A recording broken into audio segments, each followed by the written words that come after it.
Meditación del Evangelio con María Valtorta. Capítulo 601.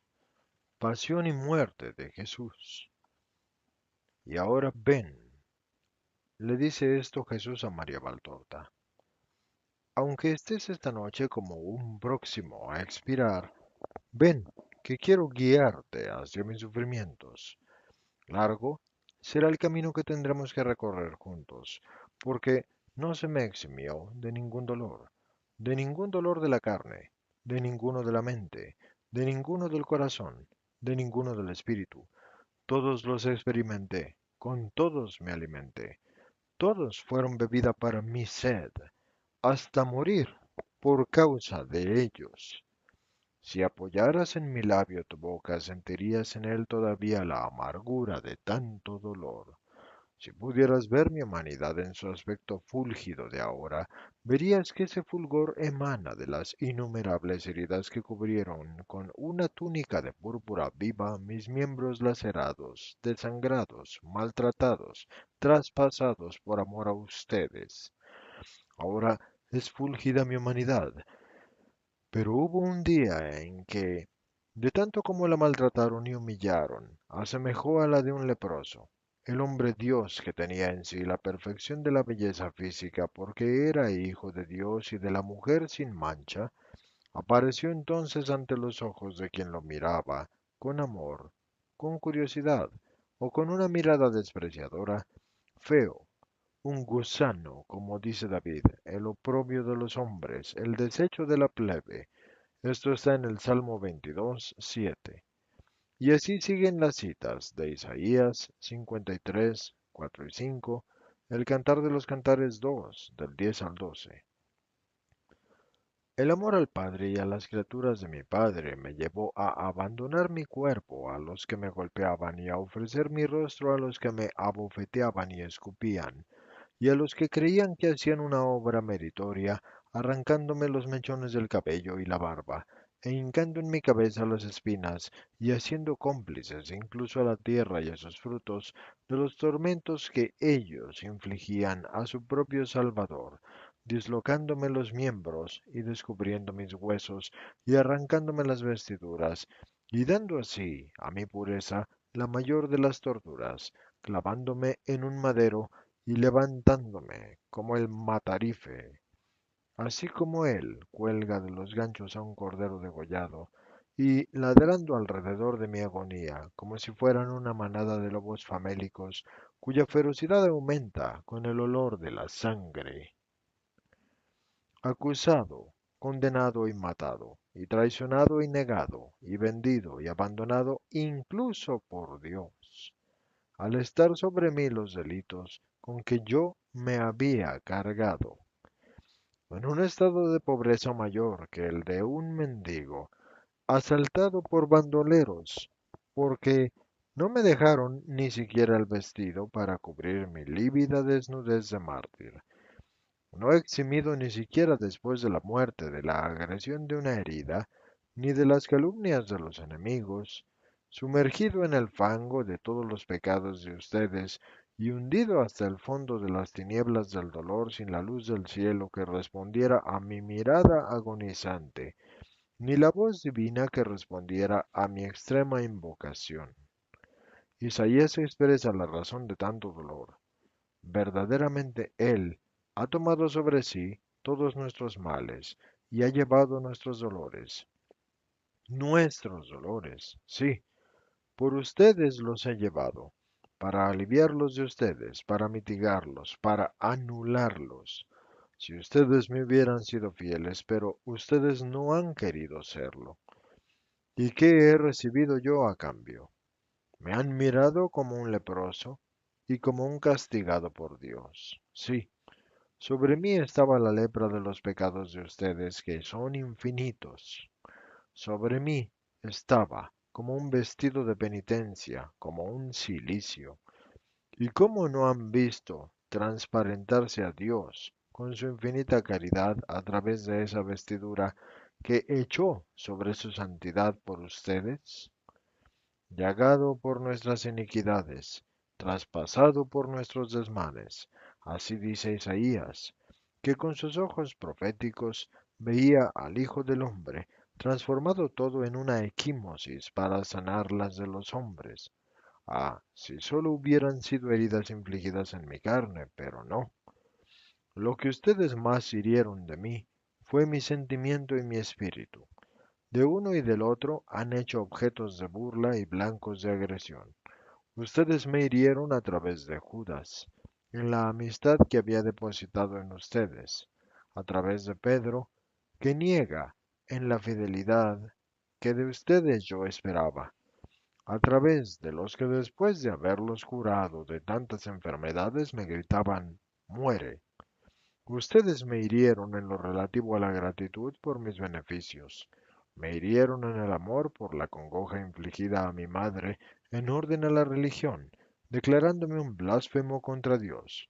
A mí, que por el celo de la causa de Dios me había puesto en las manos del hombre, encarnándome y padeciendo durante toda la vida, y abandonándome a la crueldad humana sin emitir ni palabra ni quejido. Habría bastado que yo hubiera vuelto mi mirada para que mis acusadores y jueces y verdugos hubieran quedado reducidos a ceniza. Pero yo había venido voluntariamente para cumplir el sacrificio, y como un cordero, porque era el Cordero de Dios y lo soy eternamente, yo me dejé llevar para ser despojado y matado, y para hacer de mi carne la vida de ustedes.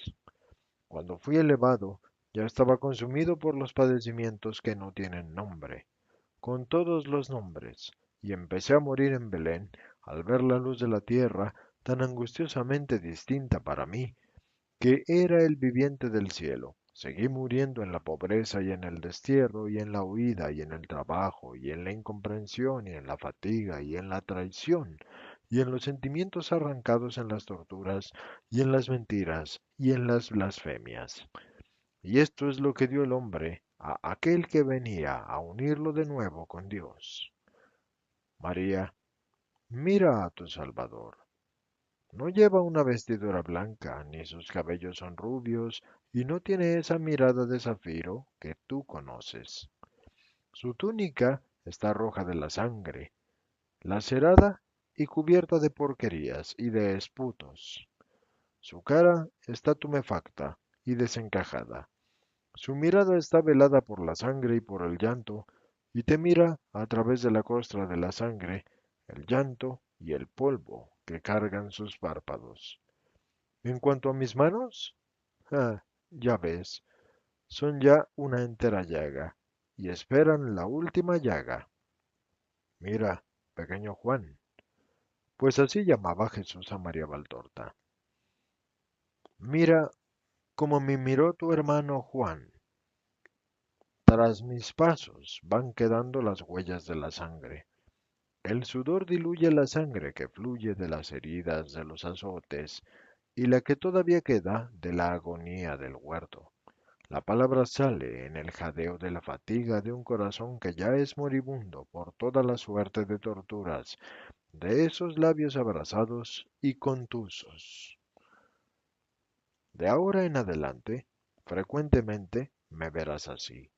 Soy el rey del dolor y vendré a hablarte del dolor mío con mi vestidura regia.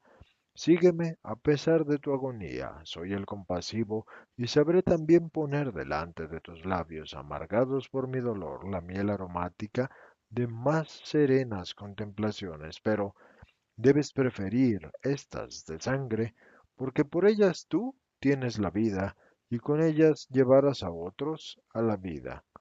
Besa mi mano ensangrentada y estate vigilante meditando en mí como Redentor. Veo a Jesús como Él se describe. Esta noche, desde las 7, ya es la 1:15 del día, o sea las 11, yo me hallo verdaderamente en agonía. Me dice Jesús esta mañana y es 11 de febrero a las 7:30. Ayer por la noche he querido hablarte solo de mí como Cristo penante, porque he comenzado la descripción y la visión de mis dolores. Ayer por la noche ha sido la introducción y estabas tan agotada, amiga mía, Pero antes de que vuelva la agonía, yo debo reprocharte dulcemente algo. Ayer por la mañana te comportaste egoístamente. Le dijiste al Padre, y aquí Jesús se refiere al Padre Miglorini, le dijiste, esperemos que yo continúe porque mi fatiga es la mayor. No, la de él es la mayor, porque es fatigosa y no tiene la compensación de la beatitud que significa el ver y tener a Jesús presente como lo tienes tú,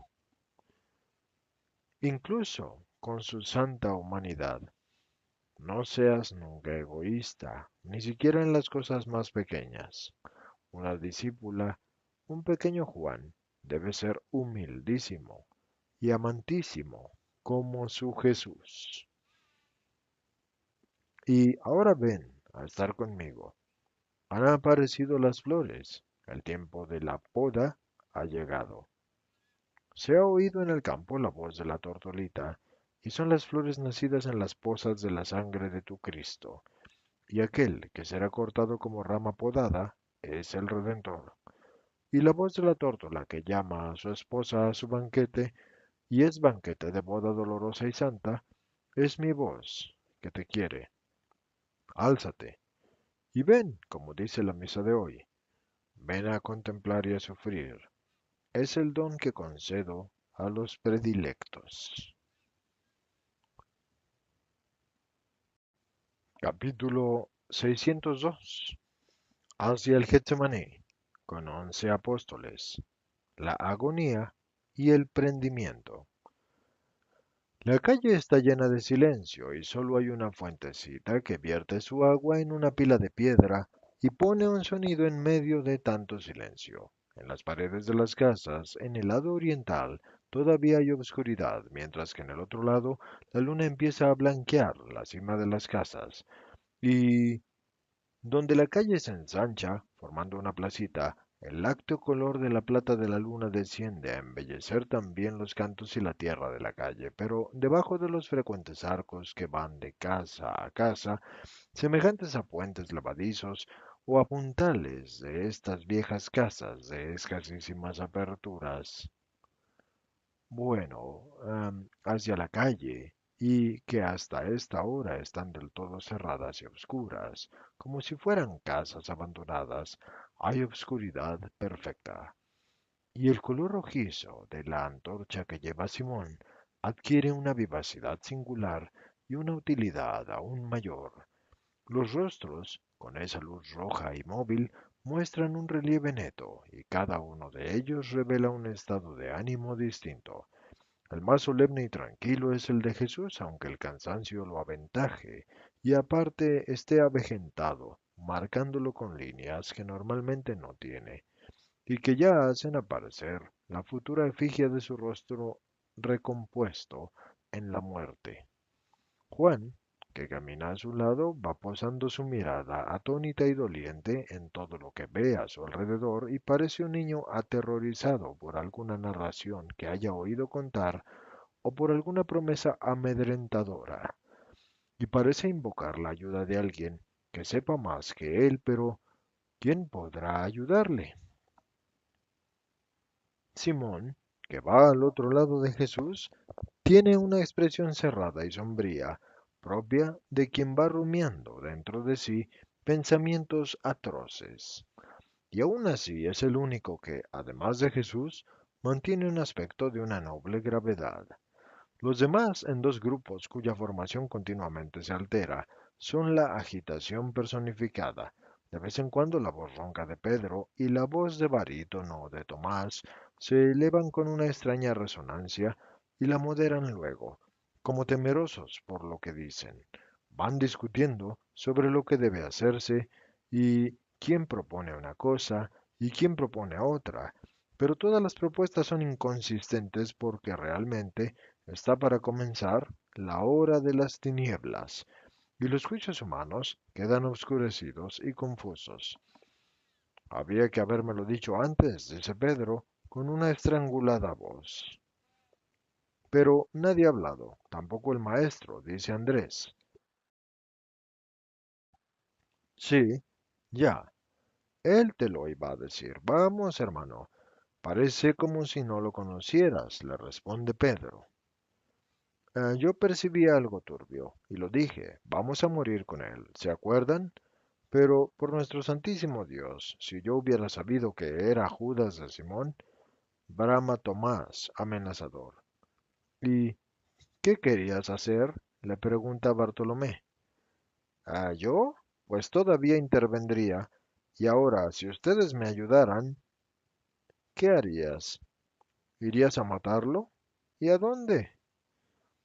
No, yo me llevaría al maestro, porque eso es más fácil. El maestro no iría. Bueno, pues yo no se lo preguntaría, lo raptaría, como se rapta a una mujer. Bueno, pues no sería mala idea, le dice Pedro. Impulsivo, vuelve hacia atrás y se pone en el grupo de los dos hijos de Alfeo, los cuales con Mateo y Santiago van bisbiciando como conjurados. Oigan, Tomás está proponiendo que nos llevemos a Jesús todos juntos. Sí se podría, desde el Getsemaní, por Betfage hasta Betania, y de allí, en barca, hacia algún lugar. ¿Ustedes qué dicen? ¿Lo hacemos? Puesto en salvo él, volvemos y nos quitamos de en medio a Judas. Es inútil. Todo Israel es una trampa, dice Santiago de Alfeo. Está próxima ya a cerrarse, y esto se comprendía. Hay demasiado odio. Pero Mateo, me da rabia oírte decir eso. Eras más valiente cuando eras pecador. Di tú, Felipe. Felipe, que va completamente solo y parece que monologa, alza la cara y se para. Y Pedro se acerca a él, y hablan los dos en voz baja, y luego se unen al grupo de antes. Y yo diría que el sitio mejor es el templo, dice Felipe. ¿Estás loco? Gritan los primos y Mateo y Santiago. Pero si allí quieren su muerte. Shh, cállense. ¿Cuánto jaleo arman? Yo sé lo que digo. Lo van a buscar por todas partes, pero no hay. Tú y Juan tienen buenas amistades entre los servidores de Anás. Se da una buena cantidad de oro y todo arreglado. Créanme, el sitio mejor para esconder a uno que es perseguido es la casa de los carceleros. Yo no lo hago, dice Santiago de Cebedeo. De todas formas, mira a ver lo que dicen también los demás. El primero es Juan. Y si luego lo arrestan, yo no quiero que se diga que soy yo el traidor. No había pensado en eso. Y entonces, y para esto, Pedro está completamente descorazonado. Entonces yo diría que es compasivo hacer una cosa, la única que podemos hacer, alejar a la madre, dice Judas de Alfeo. Ya, pero ¿y quién va? ¿Y qué se le dice? Ve tú, que eres pariente. Yo me quedo con Jesús, tengo ese derecho, ve tú. ¿Yo? Me he armado de espada para morir como Eleazar de Saurá. Atravesaré legiones para defender a mi Jesús y descargaré mi espada sin contemplaciones. Si muero por la fuerza de un número mayor, no importa, porque lo habré defendido, proclama Pedro. ¿Pero estás totalmente seguro de que es Judas Iscariote? Le pregunta Felipe a Judas Tadeo. Estoy seguro, ninguno de nosotros tiene un corazón de serpiente, solo él. Ve tú, Mateo, ve donde María y dile, ¿yo? ¿Engañarla? ¿Verla a mi lado desconocedora de lo que sucede y luego... no, no. Estoy dispuesto a morir, pero no a traicionar a esa paloma. Y las voces se mezclan en un susurro. ¿Oyes, maestro? Nosotros te queremos, dice Simón. Lo sé, y no necesito esas palabras para saberlo. Y si dan paz al corazón del Cristo, le hieren el alma. ¿Por qué, mi Señor, si son palabras de amor? Sí, pero de amor enteramente humano. y en verdad en estos 3 años no he hecho nada, porque son todavía más humanos que en la primera hora. Actúan en ustedes todos los fermentos, los más fangosos, esta noche. Pero no es culpa de ustedes. Sálvate, Jesús, le dice Juan gimiendo. Me salvo. Sí. ¿Sí? Oh, mi Dios. Gracias. Juan parece una flor. Está primero combada por un calor abrasador y ahora erguida de nuevo en su tallo, fresca. Señor, voy a decírselo a los otros. ¿A dónde vamos? Yo voy a la muerte. Ustedes van a la fe. Pero ¿no acabas de decir que te ibas a salvar? En este punto el predilecto se abate otra vez. Sí, me salvo. Eso es, me salvo. Si yo no obedeciera a mi padre, me perdería. Obedezco y por tanto me salvo. No llores de esa manera. Eres menos valiente que los discípulos de aquel filósofo griego de que te hablé un día.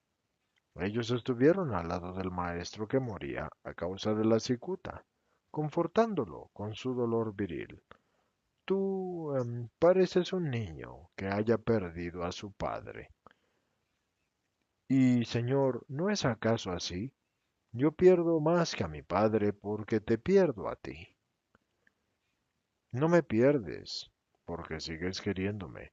Se pierde a uno que está separado de nosotros por el olvido en la tierra, por el juicio de Dios en el más allá. Pero nosotros no estaremos separados nunca, ni por una cosa ni por la otra. Pero en este punto Juan no comprende razones. Simón se acerca todavía más a Jesús y le confía en voz baja.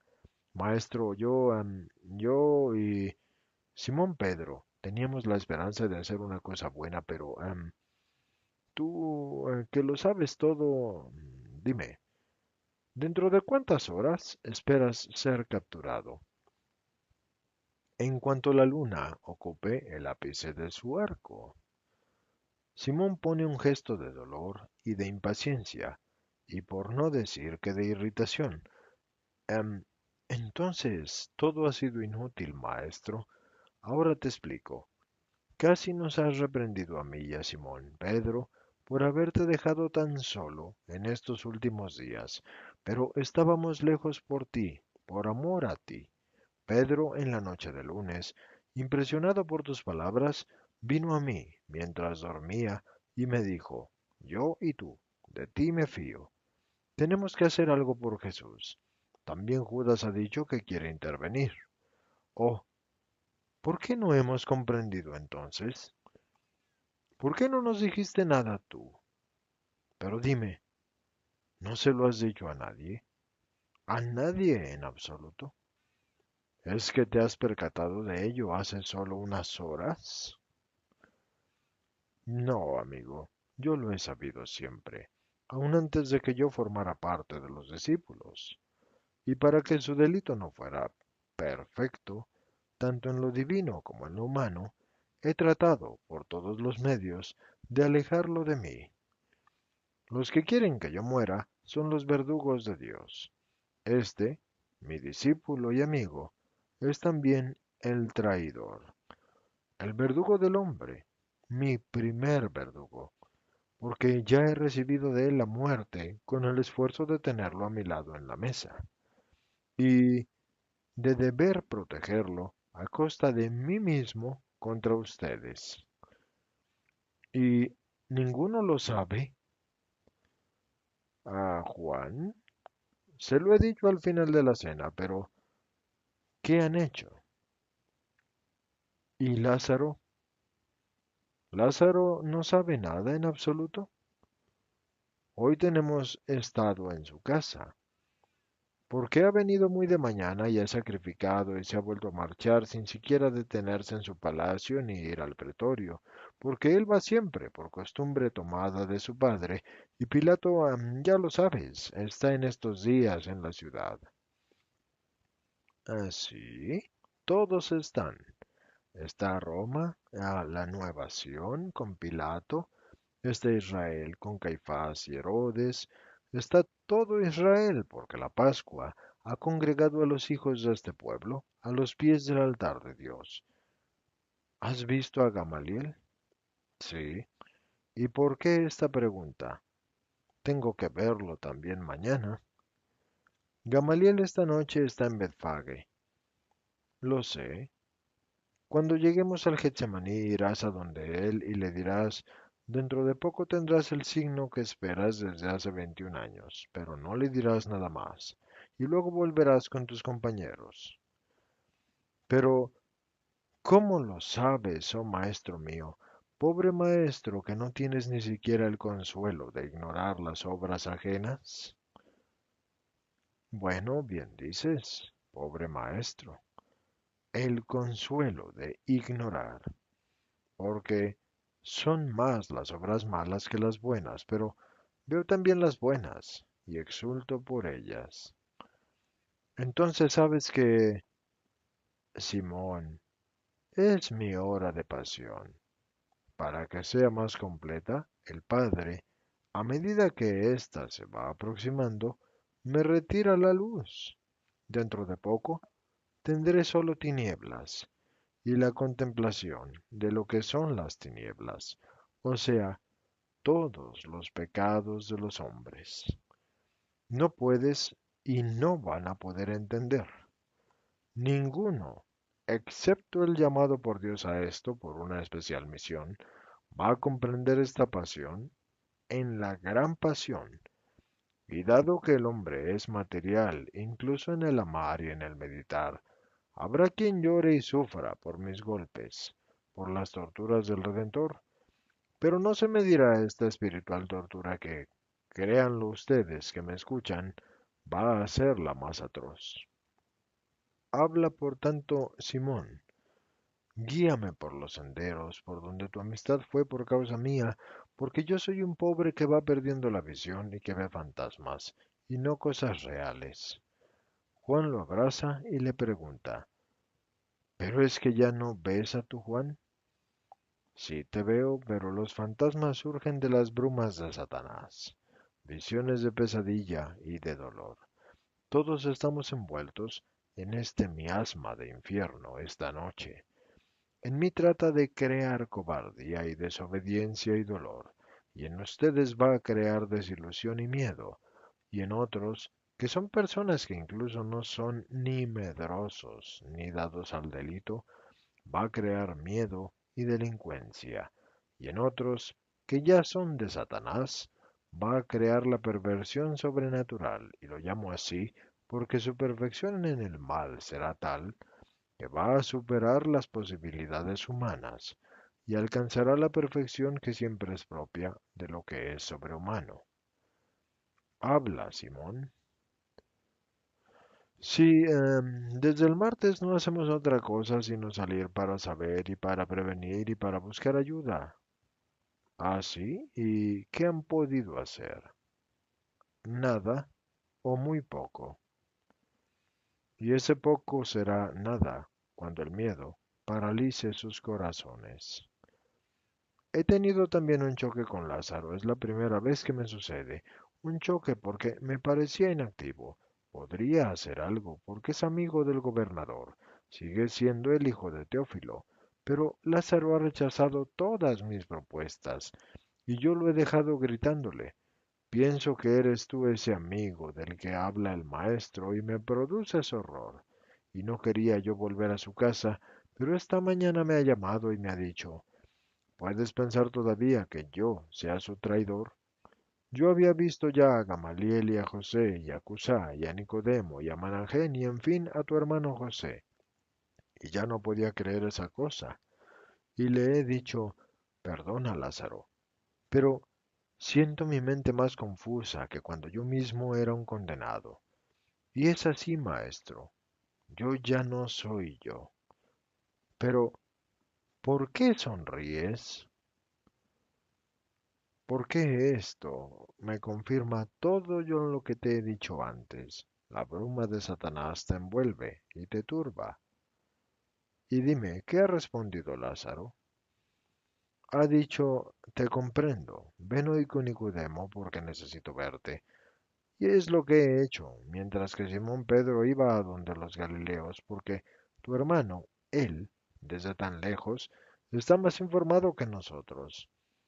Dice que lo ha sabido por el azar, hablando con un Galileo anciano que vive cerca de la zona del mercado y que es amigo de Alfeo y José.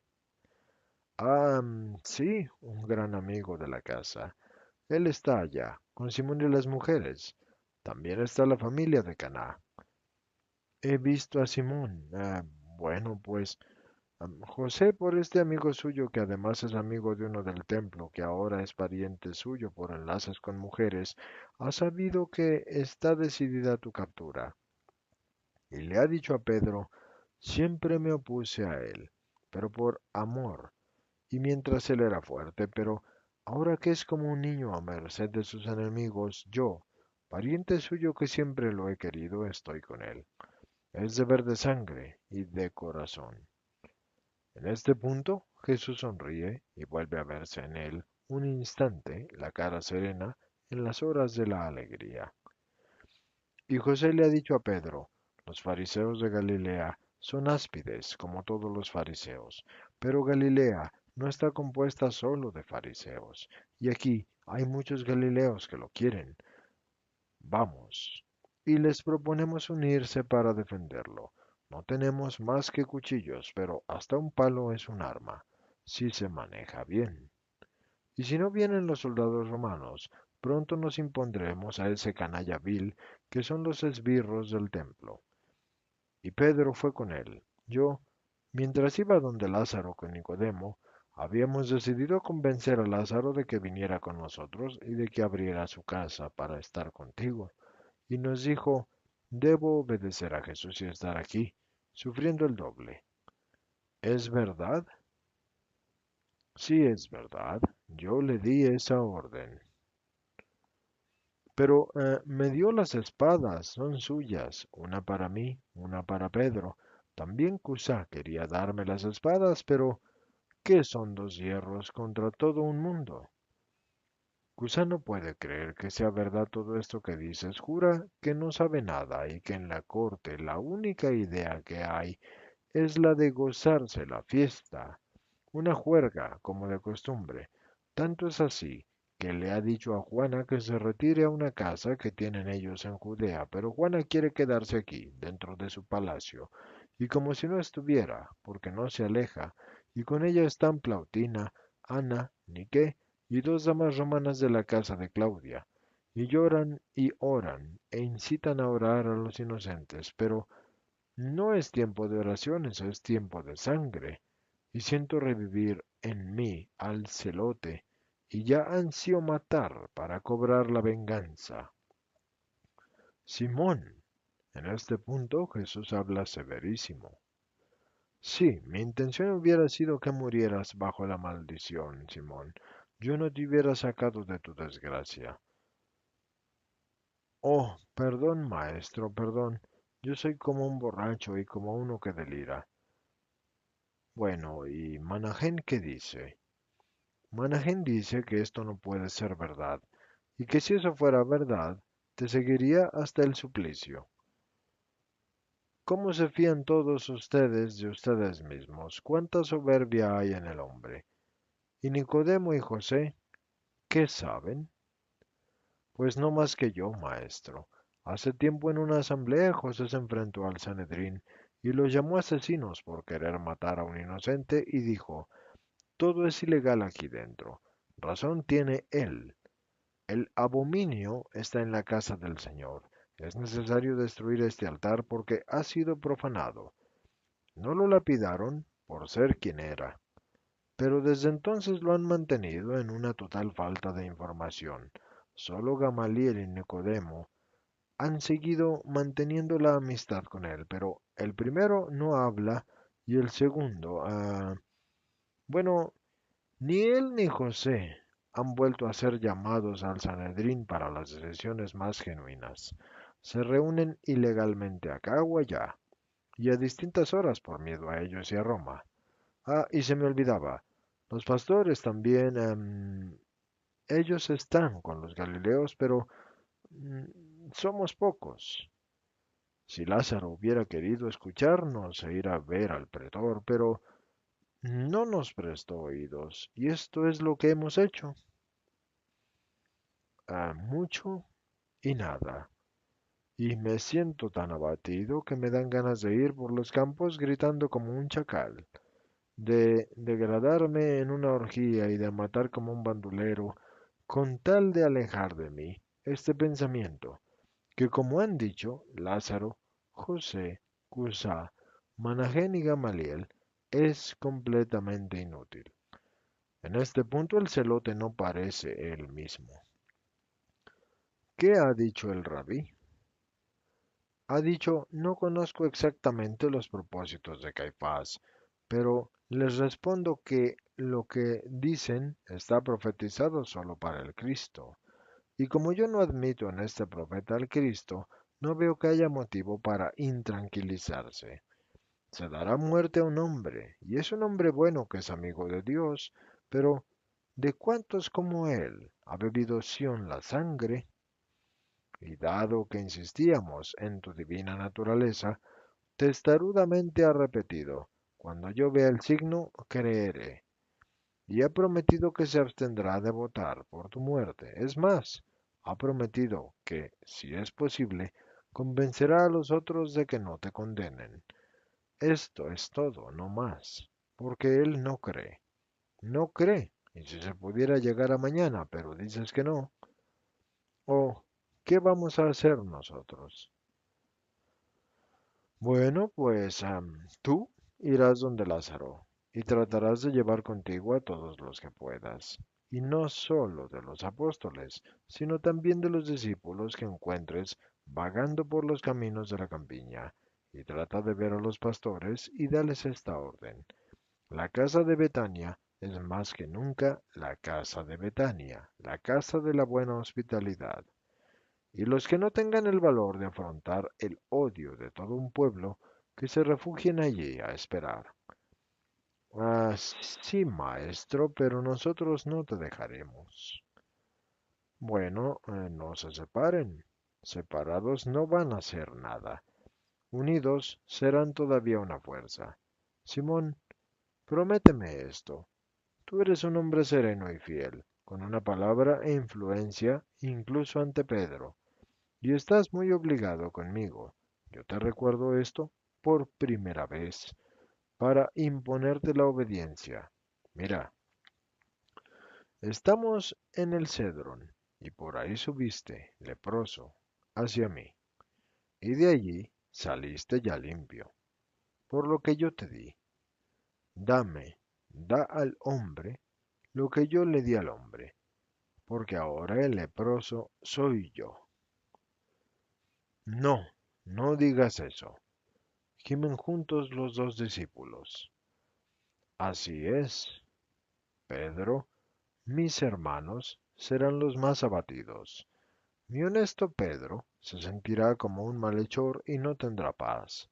Y mis hermanos no tendrán corazón para mirar ni a su madre ni a la mía. Así que te los confío. ¿Y yo, Señor, de quién seré? ¿En mí no piensas? Niño mío, tú estás confiado a tu amor. Es tan fuerte que te guiará como una madre. No te doy ni orden ni guía. Yo te dejo en las aguas del amor, porque son en ti un río tan tranquilo y tan profundo que no me plantean ninguna duda sobre tu futuro. Simón, ¿has comprendido? Prométemelo, prométemelo.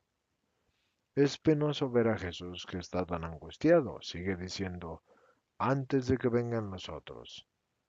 Oh, gracias, bendito seas.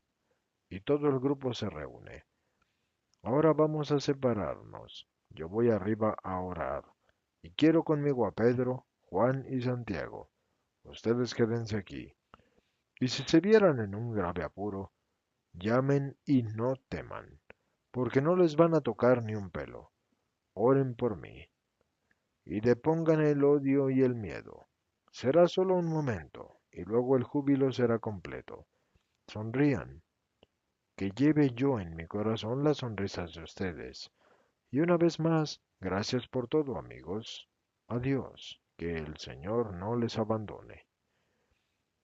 Jesús se echa a andar y se separa de los apóstoles mientras que Pedro pide la antorcha a Simón, y después de que éste ha encendido con ella ramas secas y resinosas que arden, crujiendo en el extremo del olivar y expanden el olor del enebro, me aflige ver a Judas Tadeo mirar a Jesús con tan intensa y doliente mirada, que Jesús se vuelve buscando al que lo ha mirado, pero Judas Tadeo se esconde detrás de Bartolomé y se muerde los labios para contenerse.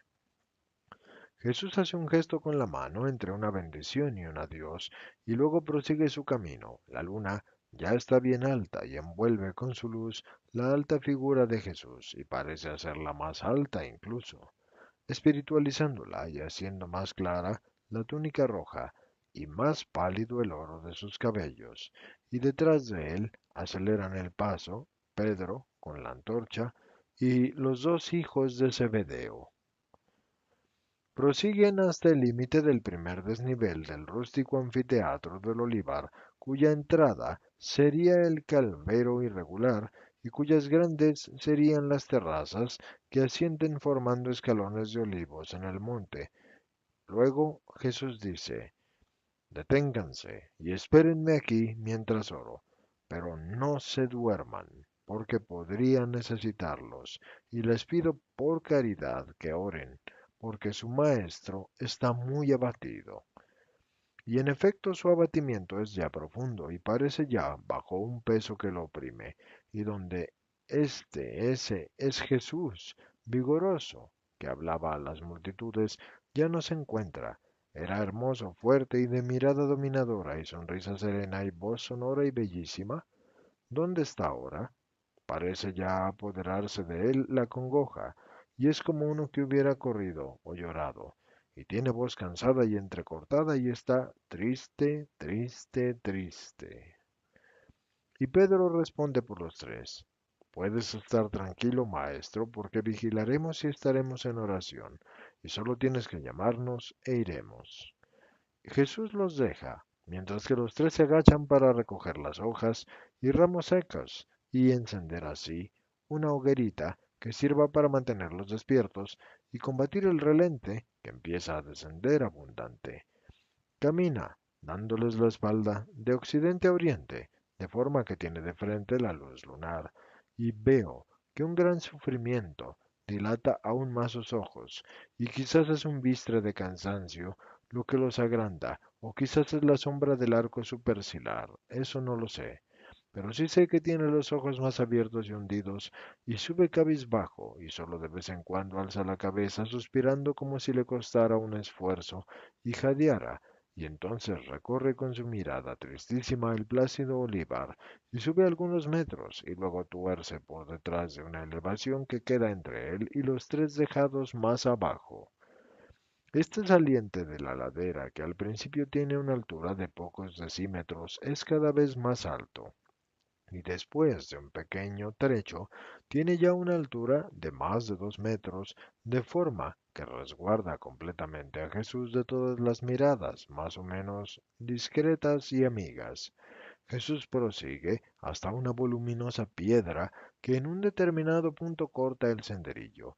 Es una roca que quizás ha sido puesta como sostén de la vertiente que hacia abajo cae más inclinada y desnuda hasta un inerte cúmulo de piedras que precede a los muros tras los que está Jerusalén y que hacia arriba sigue subiendo con más terrazas y más olivos. Junto a esta voluminosa piedra, justo un poco más arriba, prominente, hay un olivo que está todo nudoso y retorcido, y parece un caprichoso signo de interrogación puesto por la naturaleza para preguntar algún por qué. Sus tupidas ramas, en la cima de su copa, responden a esta pregunta del tronco diciendo ora, sí, y plegándose hacia el suelo, o ahora no, o moviéndose de derecha a izquierda, al son de un leve viento que sopla a intervalos entre las frondas y que a veces huele solo a tierra, o a veces a ese olor amargoso de los olivos, y a veces trae una mezcla de perfume de rosas y de muguetes, de quién sabe de dónde pueda venir. Al otro lado del senderillo, hacia abajo, hay otros olivos, unos de los cuales, justo debajo de la roca, están hendidos por algún rayo y aún así están vivos todavía, o bifurcados por una causa que desconozco, a partir del tronco inicial, y que así hacen dos troncos que se alzan como dos segmentos de una gran V en carácter de imprenta, y las dos copas se asoman hacia acá y hacia allá de la roca, como queriendo ver y vigilar al mismo tiempo, o formarle a esta peña un suelo de un gris plata que es lleno de paz. Jesús ahí se detiene y no mira a la ciudad que aparece más abajo y que está blanca toda bajo la luz lunar, sino que antes al contrario le vuelve las espaldas y ora con los brazos abiertos en cruz, alzada la cara hacia el cielo, y no ve su cara porque está en la sombra, y tiene la luna casi en la vertical de su cabeza, pero los tupidos ramajes del olivo están entre él y la luna, que se filtra apenas entre unas y otras hojas, formando aritos y agujas de luz en constante movimiento. Es una larga y ardiente oración, y de vez en cuando un suspiro y alguna palabra más nítida. Y no es un salmo, y no es un Padre Nuestro, es una oración hecha del amor y la necesidad que de él brotan. Es una verdadera elocución dirigida a su Padre, y lo comprendo por las pocas palabras que capto. Tú lo sabes, soy tu hijo, todo, pero ayúdame. Ha llegado la hora. Yo ya no soy de la tierra, así que cesa toda necesidad de ayuda a tu verbo. Que el hombre te aplaque como redentor de la misma forma que la palabra te ha sido obediente. Lo que tú quieras. Para ellos yo te pido piedad. ¿Los salvaré? Esto te lo pido, así lo quiero, salvados del mundo y de la carne y del demonio. ¿Y puedo pedir aún? Es una petición justa, Padre mío, y no es para mí, es para el hombre que es creación tuya, y que quiso transformar en barro también su alma. Yo echo en mi dolor y en mi sangre ese barro, para que vuelva a ser esa incorruptible esencia del Espíritu grato a ti. Y está por todas partes. Él es el Rey de esta noche, en el palacio y en las casas, y entre los soldados y en el templo, pues la ciudad está henchida de él, y mañana será un infierno. Jesús se vuelve y apoya su espalda en la roca y cruza los brazos y mira a Jerusalén, y la cara de Jesús va tomando una expresión que es cada vez más triste y susurra: parece de nieve, y es toda ella un pecado. A cuántos he curado también en ella, y cuánto he hablado. ¿Y dónde están los que parecían serme fieles? Jesús agacha la cabeza y mira fijamente al suelo cubierto de hierba corta, brillante de rocío, pero aunque tenga la cabeza baja, yo comprendo que está llorando porque algunas gotas al caer de la cara al suelo brillan. Y luego levanta la cabeza y separa los brazos, y une las manos más arriba de la cabeza, y las mueve, manteniéndolas unidas. Luego anda, y regresa donde están los tres apóstoles que están sentados alrededor de su hoguera de hornilla, y los encuentra medio dormidos. Pero Pedro ha apoyado su espalda en un tronco, y cruzados los brazos cabecea, envuelto por las primeras bromas de un fuerte sueño. Santiago está sentado también, y su hermano está encima de una gruesa raíz que sobresale del suelo, y sobre la cual han extendido los mantos para sentir menos las protuberancias, pero a pesar de estar más incómodos que Pedro, también están adormilados. Santiago tiene su cabeza relajada sobre el hombro de Juan, y éste tiene la suya apoyada en el de su hermano, como si el duermevela los hubiera inmovilizado en esa postura. ¿Es que acaso duermen? ¿Que no han sabido velar una hora tan solo? Tengo mucha necesidad del consuelo de ustedes y de sus oraciones. Entonces los tres se sobresaltan confundidos y se restriegan los ojos y susurran una disculpa y atribuyen la primera causa de este estado suyo de duermevela al esfuerzo del digerir. Es el vino, es la comida. Pero ahora se pasa, ha sido un momento. No sentíamos ganas de hablar y esto nos ha llevado al sueño, pero ahora vamos a orar en voz alta y esto no se va a repetir. Sí, oren y velen. También para ustedes lo necesitan. Sí, maestro, te obedeceremos. Jesús de nuevo se marcha, y la luna, de tan fuerte claror de plata que va haciendo ver cada vez más pálida la túnica roja, como si la cubriera de un blanco que es polvo brillante, ilumina su rostro, y me lo muestra desconsolado y doliente y envejecido, y sus ojos siguen bien abiertos, pero parecen empañados, y su boca presenta un frunce de cansancio. Vuelve a su piedra, aún más lento y encorvado, y se arrodilla y apoya los brazos en la roca, que no es lisa, sino que a mitad de la altura tiene como un entrante y parece labrado adrede así, en el que ha nacido una plantita que creo que es una de esas florecillas semejantes a pequeñas azucenas que son cimbalarias, que yo he visto también en Italia, con hojitas pequeñas y redondas, pero denticuladas y carnosas, de florecillas muy pequeñas en sus delgadísimos tallos. Parecen como pequeños copos de nieve y salpican el gris de la roca y las hojitas verde oscuros. Jesús apoya las manos allí, al lado de las florecillas, y éstas le acarician la mejilla, porque apoya la cabeza en las manos juntas y ora. Y pasado un poco de tiempo, siente el frescor de las pequeñas corolas y alza la cabeza y las mira, y las acaricia y les dice, también ustedes están, y eso me alivia. Había florecillas como estas también en la gruta de mi madre, y ella las quería porque decía, cuando era pequeña, decía mi padre, eres una azucena diminuta y toda llena de rocío celeste. Oh, mi madre, oh, mamá.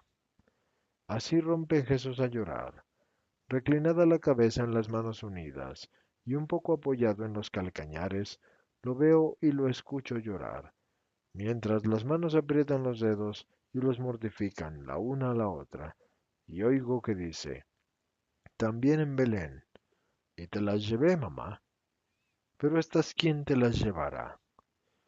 Y luego prosigue en su oración y en su meditación, y debe ser muy triste su meditación angustiosa, y más que triste, porque para evitarla se alza y va y viene, susurrando palabras que yo no capto, y alzando la cara y bajándola de nuevo, y gesticulando, y pasándose las manos por los ojos y las mejillas y el pelo, con mecánicos y agitados movimientos propios de quien está sumido en una gran angustia, pero decirlo no es nada, y describirlo es imposible, y verlo es entrar en su angustia.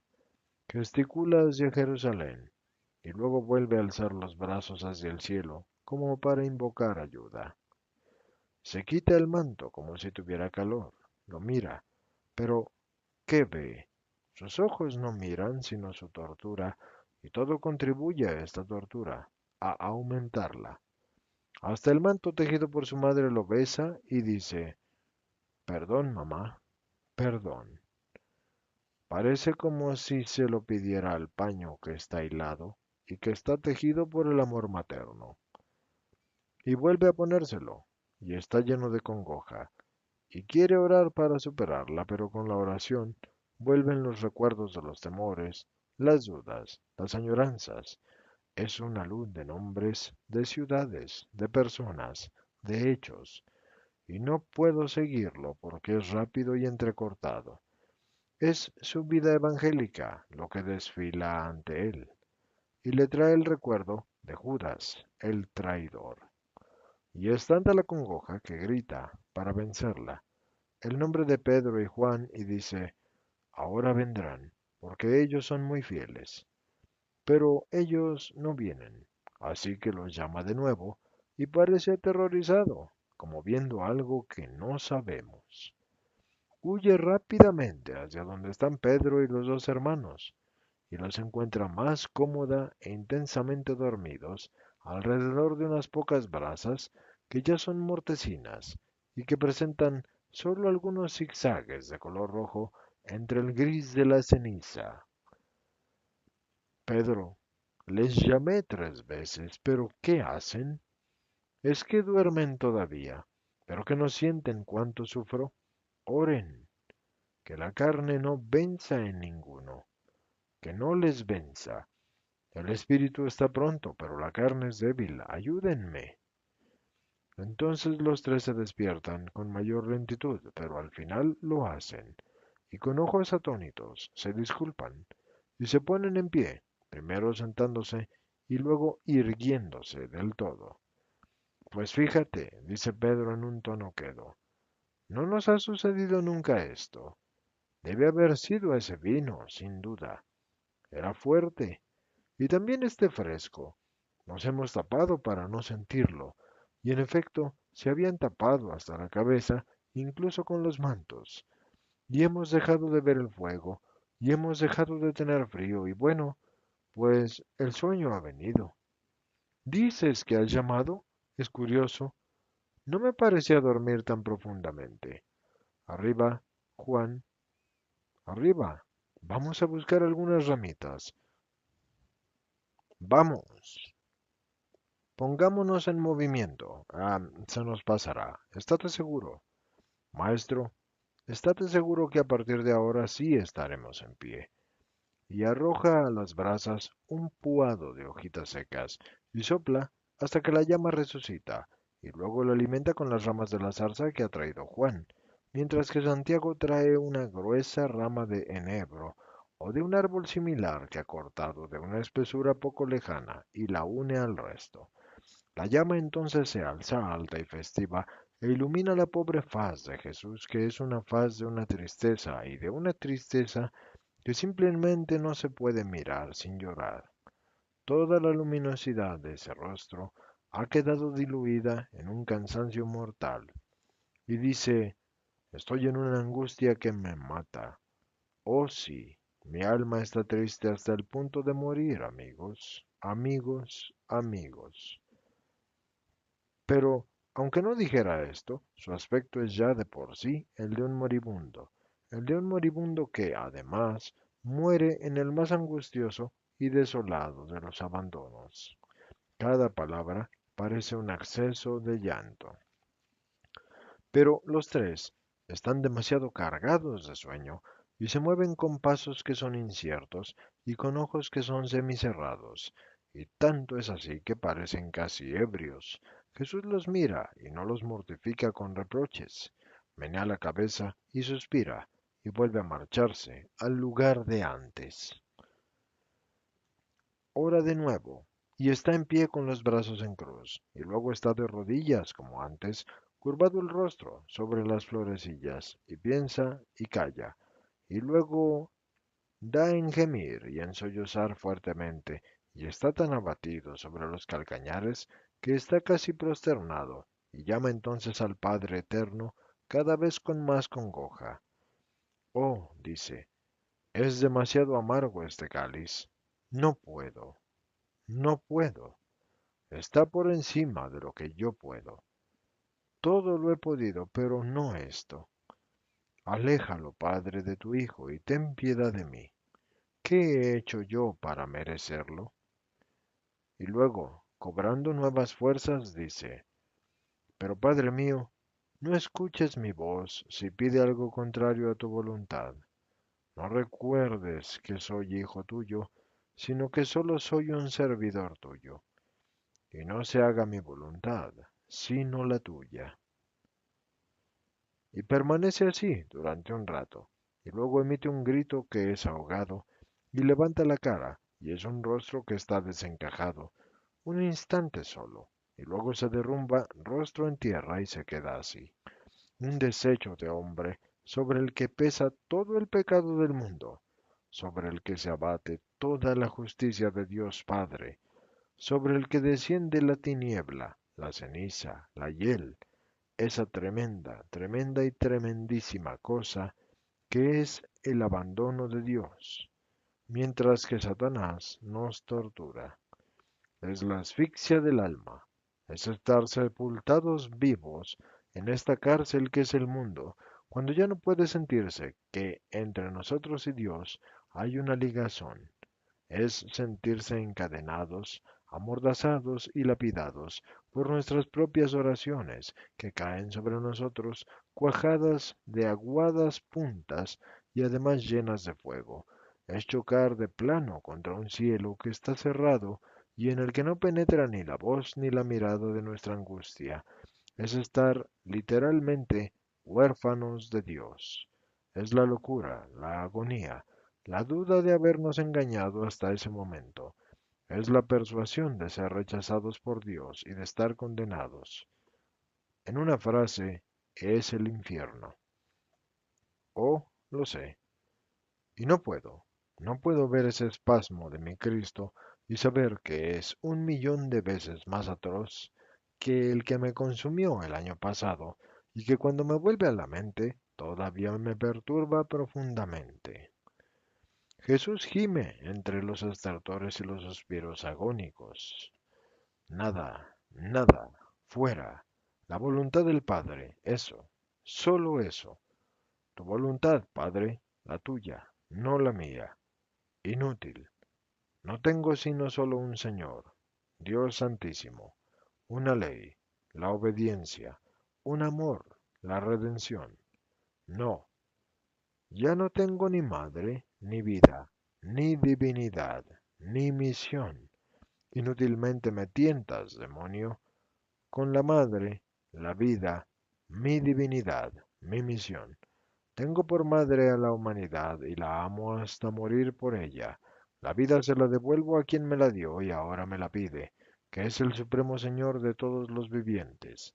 La divinidad la afirmo, siendo capaz de esta expiación, y la misión la cumplo con mi muerte. No tengo nada más, nada, aparte de hacer la voluntad del Señor mi Dios. Retrocede, Satanás.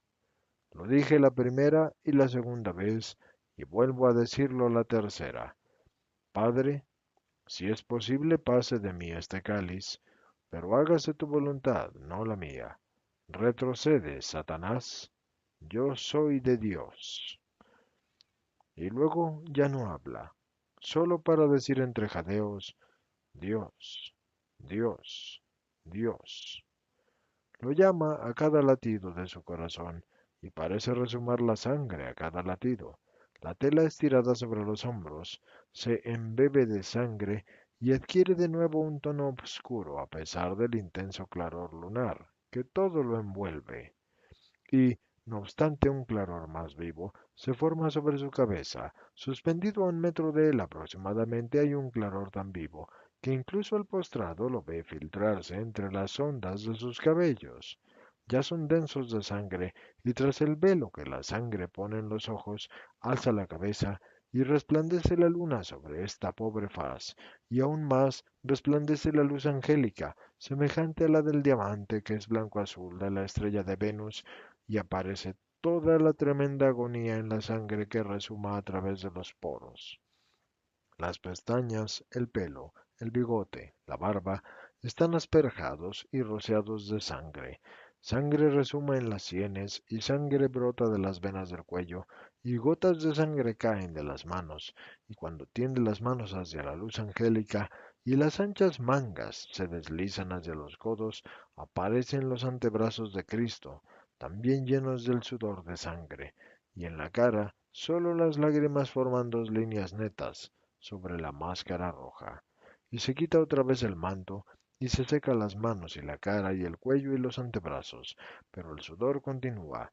Él presiona varias veces la tela contra la cara y la mantiene apretada con las manos, y cada vez que cambia el sitio, aparecen nítidamente en la tela de color rojo oscuro las señales, las cuales, estando húmedas, parecen negras.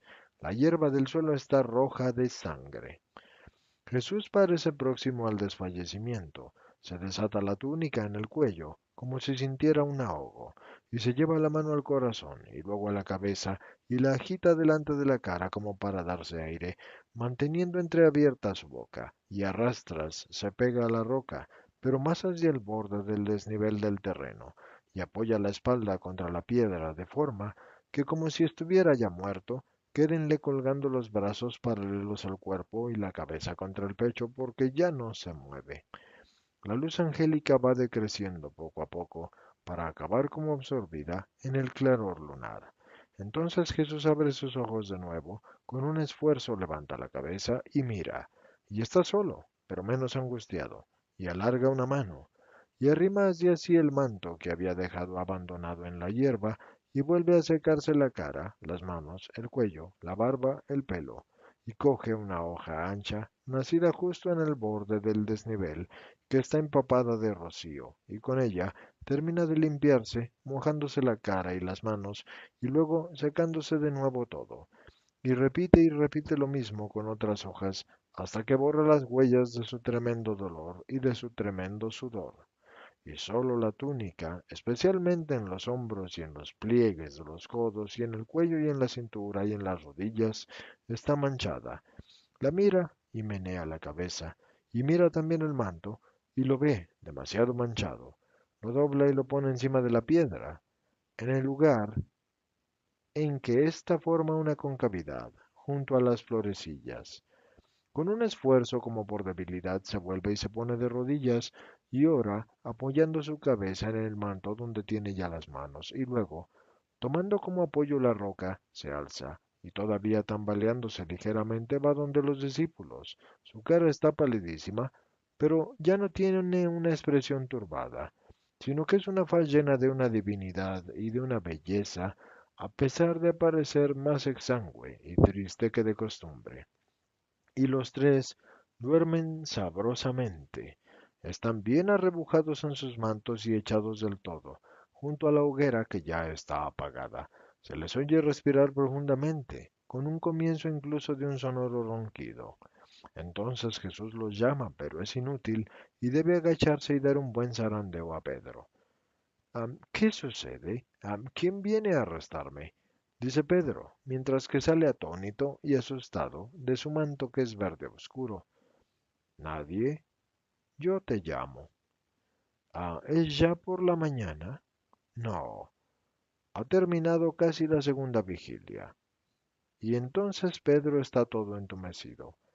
Jesús le da unos menos a Juan, que emite un grito de terror, al ver inclinado hacia él un rostro que de tan marmóreo como se ve, parece un fantasma. Oh, me parecías muerto. Y da unos meneos a Santiago, el cual, creyendo que lo llama su hermano, le dice, ¿ya han apresado al maestro? Todavía no, Santiago, le responde Jesús, pero álcense ya, vamos. El que me traiciona ya está cerca. Y los tres todavía están atónitos y se alzan y miran a su alrededor. Olivos, luna, ruiseñores, leve viento, paz, pero nada más. Pero entonces siguen a Jesús sin hablar, y también los otros 8 están más o menos dormidos alrededor del fuego que ya está apagado. Levántense, les dice Jesús con una voz potente. Mientras viene Satanás, muestren al insomne y a sus hijos que los hijos de Dios no duermen. Sí, maestro. ¿En dónde está, maestro? Jesús, yo... Pero, ¿qué ha sucedido? Y entre preguntas y respuestas enredadas se ponen los mantos, el tiempo justo de aparecer en orden a la vista de la chusma capitaneada por Judas que irrumpe en el quieto solar y lo ilumina bruscamente con muchas antorchas encendidas. Son una horda de bandidos disfrazados de soldados, caras de la peor calaña y afeadas por las sonrisas maliciosas y demoníacas. Hay también alguno que otro que representa al templo. Los apóstoles súbitamente se hacen a un lado. Pedro está adelante y en grupo detrás los demás. Jesús se queda donde estaba. Judas se acerca, resistiendo a la mirada de Jesús, que ha vuelto a ser esa mirada centelleante de sus días mejores, y no baja la cara. Es más, Se acerca con una sonrisa de hiena y lo besa en la mejilla derecha. Amigo, ¿y qué has venido a hacer? ¿Con un beso me traicionas? Judas agacha un instante la cabeza y luego vuelve a levantarla, muerto a la reprensión, como a cualquier invitación al arrepentimiento. Jesús, después de las primeras palabras dichas todavía con la solemnidad del Maestro, adquiere el tono afligido de quien se resigna a una desventura. La chusma, con un clamor hecho de gritos, se acerca con cuerdas y palos y trata de apoderarse de los apóstoles, excepto de Judas Iscariote. Se entiende, además de tratar de prender a Cristo. ¿A quién buscan? Les pregunta Jesús, calmo y solemne. A Jesús el Nazareno. Soy yo. La voz que Jesús tiene en ese momento es un trueno ante el mundo asesino y el inocente ante la naturaleza y las estrellas. Y Jesús da de sí, y yo diría que está contento de poder hacerlo. Este testimonio abierto, leal y seguro. Ah, pero si de él hubiera emanado un rayo, habría hecho más, como unas espigas sesgadas, porque así todos caen al suelo. Permanecen en pie solamente Judas, Jesús y los apóstoles, los cuales, ante el espectáculo de los soldados derribados, se rehacen, y tanto se acercan a Jesús y con amenazas tan claras contra Judas, que éste súbitamente se retira, huye al otro lado del Cédron y se adentra en la negrura de una callejuela con el tiempo justo de evitar el golpe maestro de la espada de Simón y seguido en vano de las piedras y los palos que le lanzan los apóstoles que no iban armados de espadas. Levántense, ¿a quién buscan? Les vuelve a preguntar. A Jesús el Nazareno. Ya les he dicho que soy yo. Y esta vez lo dice con dulzura. Jesús, sí, con dulzura. Dejen pues libres a estos otros. Yo voy. Guarden sus espadas y los palos, porque no soy un bandolero. Estaba siempre entre ustedes. ¿Por qué no me habían arrestado entonces? Pero esta es la hora de ustedes y la hora de Satanás.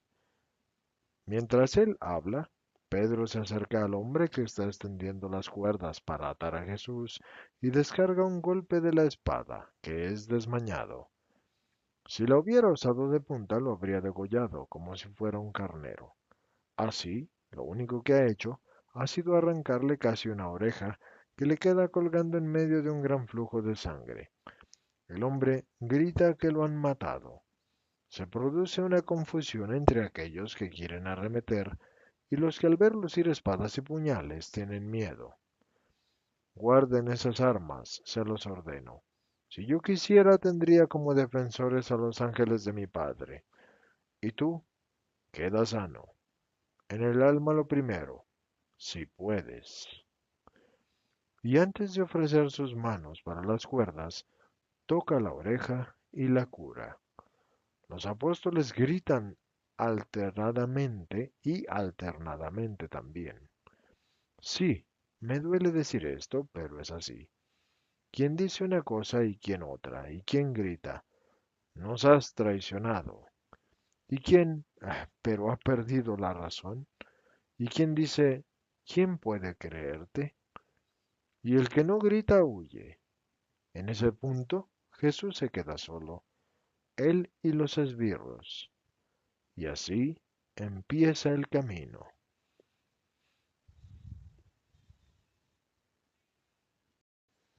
Capítulo 603. Reflexiones sobre la agonía del Getsemaní y premisa acerca de los otros dolores de la pasión. Le dice Jesús a María Valtorta: contemplaste en la noche del jueves el sufrimiento de mi agonía espiritual. Viste abatirse a tu Jesús, cual hombre herido de muerte, que siente que la vida se le escapa por las heridas que lo desangran, o como uno que se siente desbordado por un trauma psíquico superior a sus fuerzas. Viste las fases crecientes de este trauma, culminadas en la efusión de la sangre provocada por el desequilibrio circulatorio causado por el esfuerzo de vencerme y de resistir el peso que sobre mí se había abatido. Yo era, soy, el Hijo del Dios Altísimo, pero era también el Hijo del Hombre. A través de estas páginas quiero que brote nítida esta dúplice naturaleza mía. Igualmente es total y perfecta. Es testimonio de mi divinidad. Son mis palabras, que tienen tonos que solo un Dios puede tener. De mi humanidad lo son las necesidades, las pasiones, los sufrimientos que les presento, y que yo padecí en mi carne como verdadero hombre, propuesta como modelo de la humanidad de ustedes, de la misma forma que instruyo al espíritu de ustedes con mi doctrina de verdadero Dios. Tanto mi santísima divinidad como mi perfectísima humanidad, durante el transcurso de los siglos y por la acción disgregadora de la humanidad de ustedes, que es imperfecta, han resultado, al ilustrarlas, menoscabadas y tergiversadas. Ustedes han hecho irreal mi humanidad y la han hecho inhumana, y de la misma forma que han empequeñecido mi figura divina, rechazándola. En muchos aspectos que no les resultaba agradable reconocer, o que ya ni siquiera podían reconocer con los espíritus de ustedes disminuidos a causa de las consunciones del vicio y del ateísmo y de lo que es humanal y del racionalismo. Yo vengo en esta hora trágica, y está hablando aquí de la Segunda Guerra Mundial, que es prefacio de las universales desventuras. Vengo yo a refrescar en la mente de ustedes mi dúplice figura de Dios y de hombre, para que la conozcan tal como es, para que la reconozcan después de tanto obscurantismo, obscurantismo con el que han cubierto ante sus espíritus, y para que la amen y vuelvan a ella y se salven por medio de ella. Es la figura del Salvador de ustedes, mi figura, y el que la conozca y la ame se salvará. En estos días te he dado a conocer mis sufrimientos físicos que torturaron mi humanidad. Te he dado a conocer mis sufrimientos morales relacionados y entrelazados y fundidos con los de mi madre, como lo están las enmarañadas lianas de las selvas acuatoriales, que no se pueden separar para cortar una de ellas solamente, sino que hay que romperlas con un único golpe de hacha para abrir la brecha matándolas juntas, o como están las venas del cuerpo, de las que no puede ser privada de la sangre una, porque un único humor las llena, o, como mejor todavía, no puede ser impedido que entre la muerte en la criatura, que se está formando en el seno materno si la madre muere, puesto que la vida y el calor y la nutrición y la sangre de la madre son lo que con el ritmo sonante al compás del materno corazón penetra a través de las membranas internas hasta su criatura que ha de nacer y la completa en orden a la vida. Ella, oh, ella, mi madre, pura, me llevó no solo durante los 9 meses en que todas las hembras de hombre llevan el fruto del hombre, sino que durante toda la vida nuestros corazones estaban unidos por las fibras espirituales y palpitaron juntos siempre, y no había lágrima materna que cayera sin surcar mi corazón con su salinidad, ni tampoco había un lamento mío que fuese interior, que no resonara en ella, despertando su dolor. Les produce pena la madre de un hijo destinado a la muerte a causa de una enfermedad incurable, la madre de un condenado al suplicio por el rigor de la justicia humana. Entonces piensen en mi madre, que desde el momento en que me concibió, tembló al pensar que yo era el condenado. Piensen en esta madre que cuando dio el primer beso en mis blandas y róseas carnes de recién nacido, sintió las futuras llagas de su criatura. En esta madre que habría dado 10, 100, 1000 veces su vida, con tal de impedirme hacerme hombre y llegar al momento de la inmolación. En esta madre que conocía y que debía desear aquella hora tremenda por aceptar la voluntad del Señor Dios, y por la gloria del Señor Dios, y por la bondad para con la humanidad. No, No ha habido ninguna agonía más larga, ni terminada en un dolor más grande que la agonía de mi madre.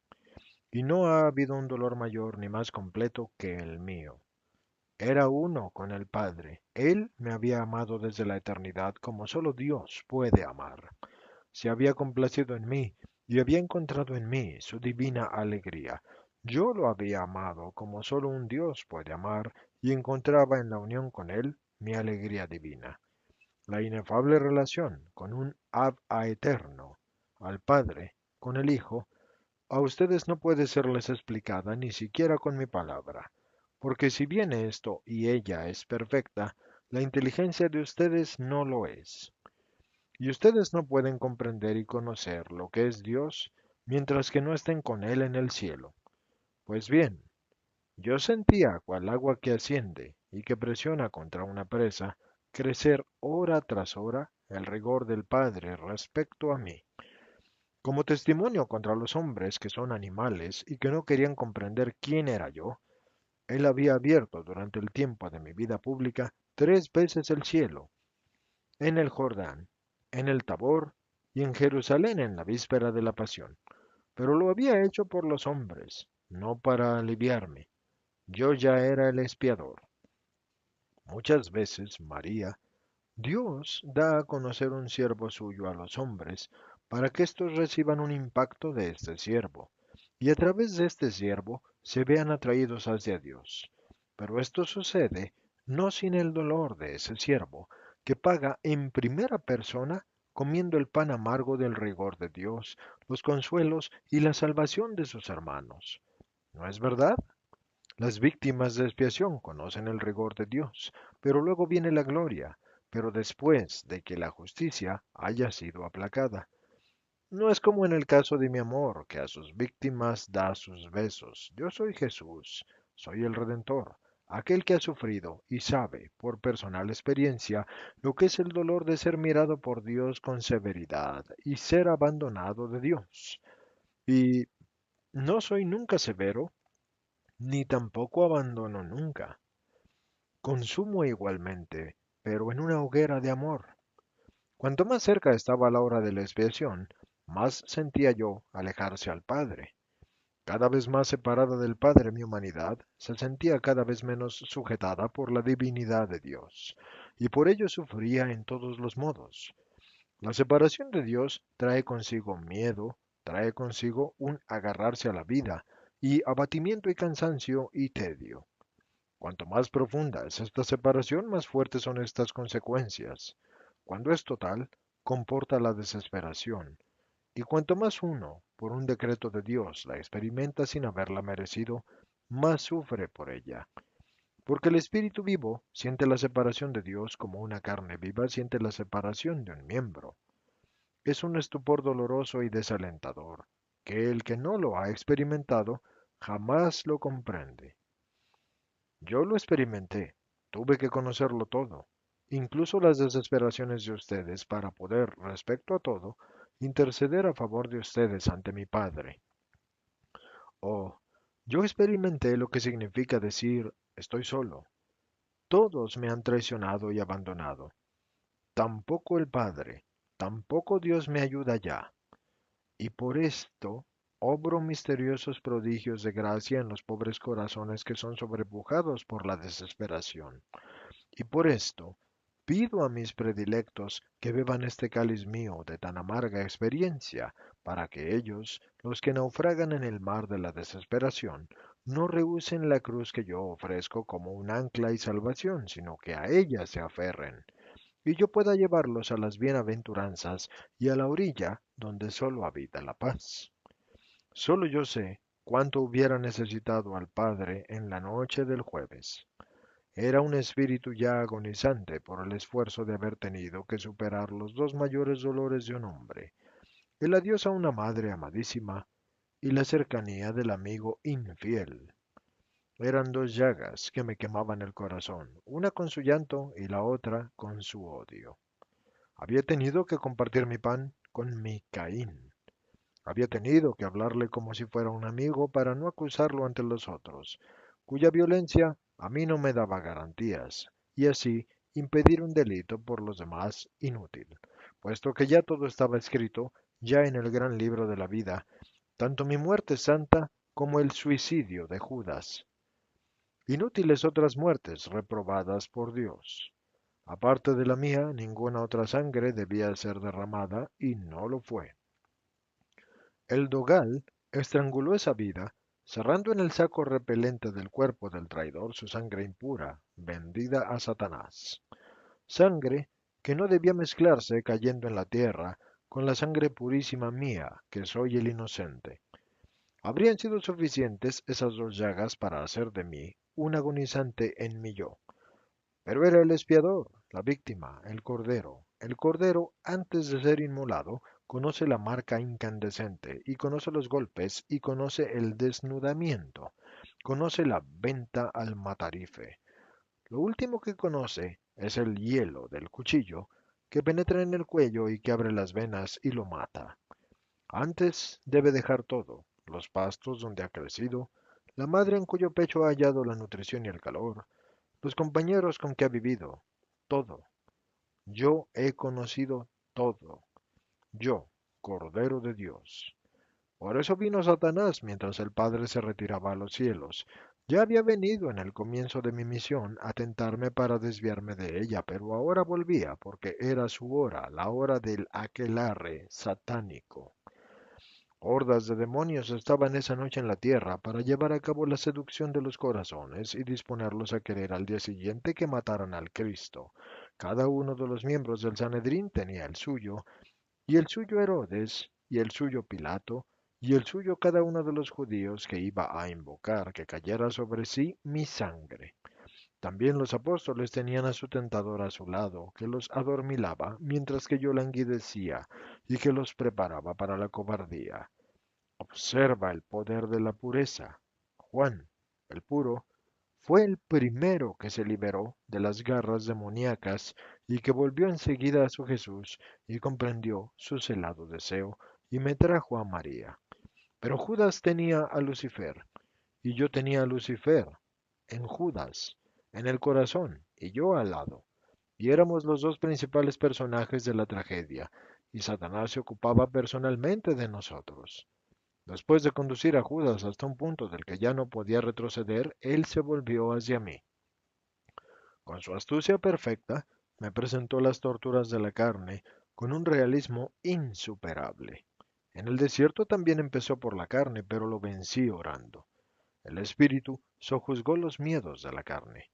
Me presentó entonces la inutilidad de mi muerte y la utilidad de vivir para mí mismo sin ocuparme de los hombres ingratos. Vivir rico, feliz, amado.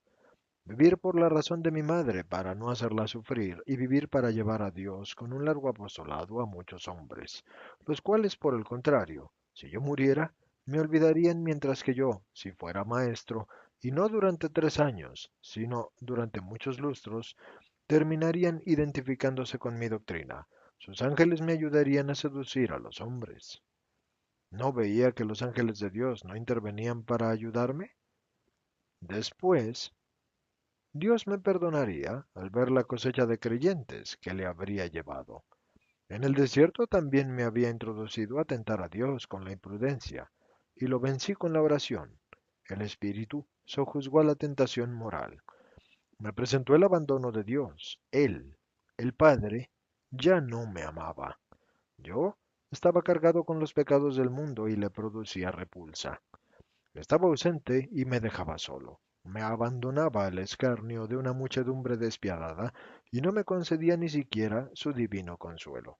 Solo, solo, solo en esa hora. Y solo estaba Satanás al lado del Cristo. Dios y los hombres estaban ausentes porque no me amaban, me odiaban o se mostraban indiferentes. Yo oraba para cubrir con mi oración las palabras satánicas, pero la oración ya no subía a Dios. Caía sobre mí, de nuevo, como si fueran piedras de lapidación, y me aplastaba bajo su cúmulo. La oración, que para mí era siempre una caricia hecha al Padre, voz que subía, y a la que respondían la caricia y la palabra paternas, ahora estaba muerta, era costosa, y era en vano lanzada contra el cielo cerrado.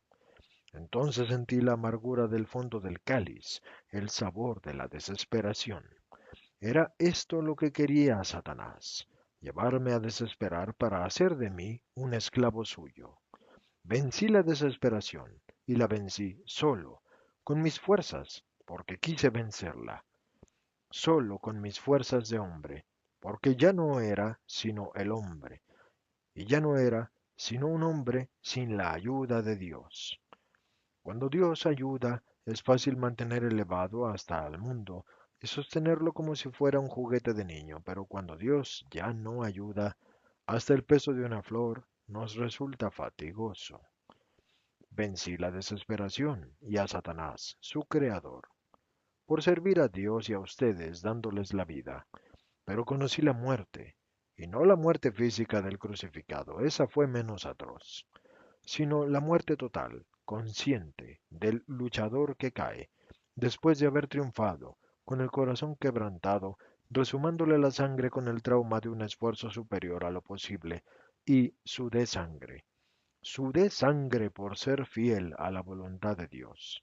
Por eso el ángel de mi dolor me presentó como medicina para mi agonía la esperanza de todos los salvados por mi sacrificio. Ustedes, sus nombres. Cada uno de ellos fue para mí una gota medicinal infundida en las venas para devolverles el tono y la función. Cada uno de ellos significó para mi vida algo que volvía, luz que volvía, vida que volvía, fuerza que volvía.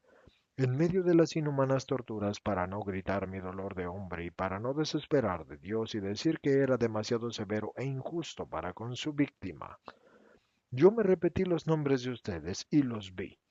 Los bendije desde entonces y desde entonces los llevé en mi corazón. Y cuando llegó para ustedes la hora de estar en la tierra, yo me asomé al cielo y me incliné para acompañar la venida de ustedes, exultando ante el pensamiento de que una nueva flor de amor había nacido en el mundo y que viviría por mí. Oh, benditos míos y consuelo de Cristo agonizante, la madre, el discípulo, las mujeres pías acompañaban mi morir. Pero ustedes también estaban. Mis ojos agonizantes veían, junto con el rostro acongojado de la madre mía, sus caras amorosas, y se cerraron así, felices de cerrarse porque los había salvado. Oh ustedes, que compensan el sacrificio de un Dios. Ya has conocido todos los dolores que precedieron a la pasión propiamente dicha, pero ahora te daré a conocer los dolores concretos de la pasión, los dolores que más impresionan a la mente de ustedes cuando meditan en ellos, pero meditan en ellos muy poco, demasiado poco, y no reflexionan en cuánto me han costado, ni en la tortura de que está hecha la salvación de ustedes, ustedes que se quejan de una excoriación o de un golpe contra un saliente o de un dolor de cabeza, y que no piensan que yo, era por entero una llaga, y que esas llagas estaban sulfuradas por muchas cosas, y que las cosas mismas servían como tormento de su creador, porque torturaban al que ya era torturado, Dios Hijo, sin respeto a aquel que siendo padre de la creación los había formado. Pero las cosas no tenían culpa, el culpable era el de siempre, el hombre. Culpable desde el día en que prestó oídos a Satanás en el paraíso terrenal. Hasta ese momento las cosas de la creación no le reservaban al hombre, criatura elegida, ni espinas, ni venenos, ni saña. Dios había constituido rey a este hombre, hecho a su imagen y semejanza, y en su paterno amor no había querido que las cosas pudieran causar insidias al hombre. Satanás introdujo las insidias, primero en el corazón del hombre, y luego ésta parió para el hombre con el castigo del pecado los tríbulos y las espinas. Y he aquí que yo, el hombre, tuve que sufrir no sólo de la mano de las personas, sino también por las cosas, y recibir sufrimientos de las cosas. Las personas me propinaron insultos y vejaciones, y éstas fueron el arma usada. La mano que Dios había hecho al hombre para distinguirlo de los animales, esa mano que Dios enseñó al hombre a usar, esa mano que Dios había puesto en relación con la mente, esa mano a la que Dios había hecho ejecutora de las órdenes de la mente, esta parte de ustedes que es tan perfecta y que hubiera debido ofrecer solamente las caricias al Hijo de Dios, de quien había recibido solo caricias y salud, si estaba enferma, se volvió contra él y le propinó bofetones y puñetazos, y se armó de azotes y se transformó en tenazas para arrancarle el pelo y la barba, o se armó de masas para hincar los clavos. Los pies del hombre que hubieran debido solo correr diligentes para ir a adorar al Hijo de Dios, se movieron veloces para venir a capturarme y llevarme por las calles hasta mis verdugos, a empujones y tirones, y fueron veloces para darme las patadas de un modo que no es lícito usar con un mulo terco.